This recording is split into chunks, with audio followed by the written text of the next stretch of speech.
तर बुलढाणा जिल्ह्यातील खामगाव शहरातील खामगाव विधानसभा मतदारसंघातील बूथ क्रमांक 115 हा संपूर्णपणे महिलांनी संचलित केलेला बूथ आहे।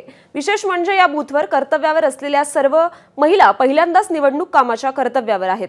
महिला पोलीस कर्मचाऱ्यांपासून ते मतदान अधिकाऱ्यांपर्यंत सर्व महिला असल्याने हा पिंक बूथ मतदारांचं विशेष लक्ष वेधून घेणारा आहे। मतदारांसाठी या बूथवर रेड कार्पेट टाकण्यात आलेली आहे।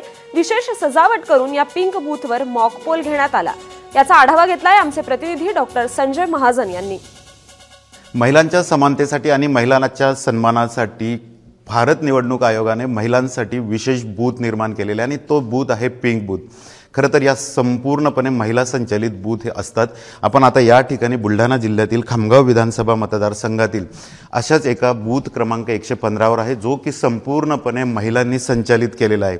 या बूथवर संपूर्णपणे महिला पोलीस कर्मचाऱ्यांसह संपूर्ण महिला या ठिकाणी हा बूथ संचालित करणार आहेत आणि दिवसभर या ठिकाणी जवळपास 724 मतदार आपला मतदानाचा हक्क बजावणार आहेत।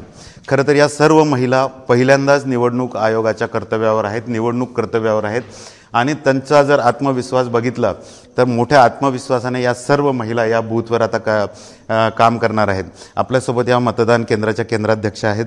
मॅडम, काय म्हणाल, पहिल्यांदा तुम्हाला निवडणूक आयोगाने कर्तव्यावर नेमलेला आहे, संपूर्णपणे महिलांशी संचालित हा बूथ आहे, काय भावना आहेत? माझ्यासाठी आणि माझ्या संपूर्ण टीमसाठी ही गौरवाची बाब आहे आणि महिला मतदारांसाठी पण हे प्रोत्साहनपर आहे। आणि या मतदानामध्ये 724 मतदार येणार आहेत मतदान करण्याकरिता आणि 370 महिला यामध्ये आहेत। Cameraman Shantaram sir, doctor Sanjay Mahajan, ABP माझा, बुलढाणा। एबीपी माझा, उघडा डोळे बघा नीट।